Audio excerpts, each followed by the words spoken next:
So, what's up guys, no? Sa mga nagmamahal sa ating Kuya Dave at Tikram supporters, no? Gusto ko lang pong bigyan ng pansin itong comment ni Jing_Buds, no? Pangalan pa lang po guys is alam na natin na bad ang comment nito, no? So, before that is babatiin ko po muna kayo ng magandang gabi, no? Magandang araw sa inyong lahat.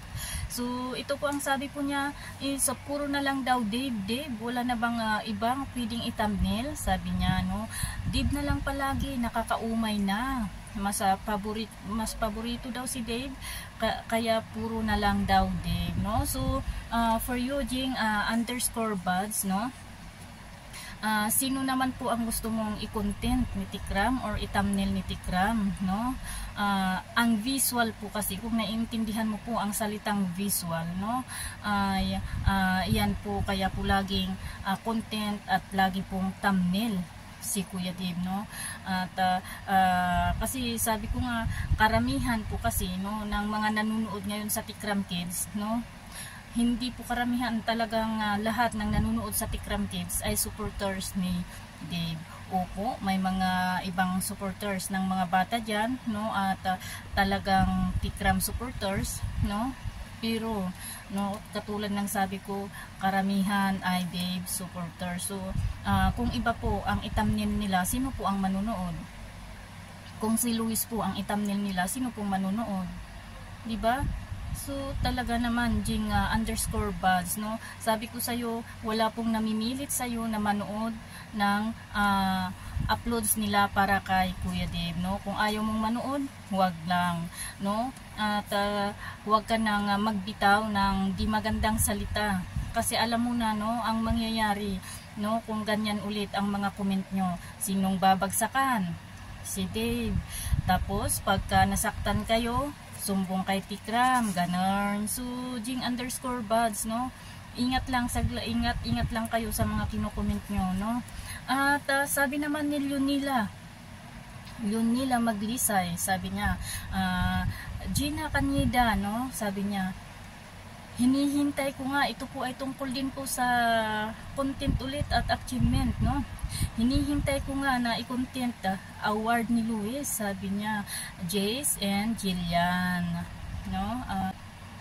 Pero sabi niya, wala man lang isa sa vlog, pero wala siguro at ang ano po kasi nito, sabi niya po dito ay sinasabihan daw po natin, no, si Tikram, baka sinabihan daw po natin si Tikram na huwag i-content or huwag i-vlog kasi nga wala daw pong award si kuya, ganun, no? Pero kung si Dave ang nakatanggap o may bagong ninang o ninong, sabi niya, o whatever na mayroon kay Dave, yan ay caption nila, Lunila Maglisay. At ang sabi po niya dito is hindi raw po siya siya daw po ay Tikram supporters pero observant daw po siya. That's impossible, no? Sis Lunila Maglisay, no? Una sa lahat, no? Sabi mo inutusan namin, sabi niya inutusan daw ng Makadave, no? Inutusan daw natin si Tikram na huwag pong i-content, no, or ilabas, i-vlog yung tungkol po sa sabi ko nga award na natanggap ni Luis ngayong third grading, no? Third grading ba yun, guys? Yes, I think so, no? Inutusan daw natin, no? Lunila Maglisay, wala po kaming karapatan na utusan si Tikram, no? Si Tikram ang may-ari ng channel, no? Katulad ko, kung ano ang gusto kong i-upload, yun lang po ang i-upload ko, no? Diba? Mga kapwa ko, mga nanonood ng YouTube, no? Wala po kaming say tungkol po sa gustong i-upload ni Tikram sa kanyang sariling channel. Kaya huwag mong sabihin na inutusan namin si Tikram kasi ninuman sa amin walang nag-utos, no? Hinihintay nga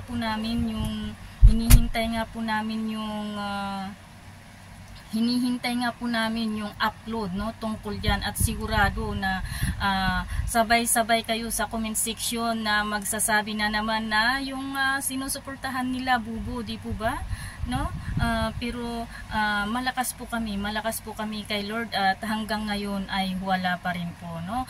Pangalawa, ang sabi nyo, bakit may bago, ang sabi nyo na kung may bagong ninong o ninang whatever na mayroon si Dave ay caption agad, no? Ang tanong, may bago bang ninang o ninong si Luis para i-vlog ni Tikram or i-video ni Tikram? Or may bago bang ganap si Luis para i-video ni Tikram? Di ba wala? No? Wala. So kung may bago, imposibleng hindi i-video yan ni Tikram. Tignan nyo si Ninong yang RR na i-video naman, na interview, ano, kayo talaga, gumagawa lang po kasi kayo ng mga kwento, no? Kwentong kotsero dyan para lang sa ganun ay may masabi kayo at may iba to kay Dave at kay Tikram, no? Huwag naman ganyan, no? Maawa naman kayo sa inyong sinusuportahan. At pangatlo, ang sabi mo, ang sabi mo ay hindi kino-content si Luis, no? So, ang tanong naman sa inyo, kung i-content ba si Luis, mayroon po bang manunood, no? May manunood po ba kung i-content po nila si Luis? Sabi nyo nga, aminado po kayo na naka-unsubscribe na po kayo kay Tikram at di na po kayo nanunood, no? Kaya nga po nagugulat kami, hindi na kayo nanunood kay Tikram. Ay, bakit nandun kayo lagi, no? Nandyan yung mga galamay nyo na nandun lagi sa comment section, no? Ng kung saan naka-upload si Kuya Dave, no? Sinong manunood kung i-content po nila si Luis, no? Aasahan nyo ba kami na kami ang manunood ulit, no? Kasi kami lang talaga naman, no, mga supporters ni Dave at Tikram, Sulit Tikram, ang nanunood sa upload ni Tikram. Kayong mga supporters ni Luis ay talagang umalis na po kayo, no? Huwag nyong sabihin na hindi, huwag nyong sabihin na nagsisinungaling kami. Kasi kayo mismo sa inyong fanpage, no, ang nagsabi na naka-unsubscribe na kayo kasi nauumay na kayo, no? Naka-unsubscribe na kayo kay Tikram kasi kung ano-anong issue ang pinapalabas nyo, no? Tapos ngayon, magdidemand kayo na i-content ni Tikram si Luis. Ang problema, kung i-content, sinong viewers? Meron po ba?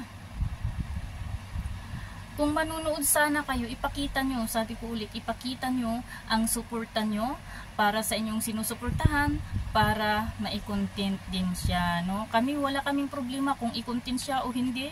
Kung i-content man siya, di i-content. Kung hindi naman ay, mas masaya kami kasi alam namin na mas maraming pagkakataon na si Kuya Dave ang ma-content, no? Kasi kami naman is willing na suportahan si Dave whatever na anuman ang content tungkol sa kanya, no? So ang dami nyong dakdak, ang dami nyong issue sa buhay na hindi nyo masagot-sagot. Kasi sabi ko nga, yung mga issue nyo sa buhay, hindi naman na ka-issue-issue yung mga yan.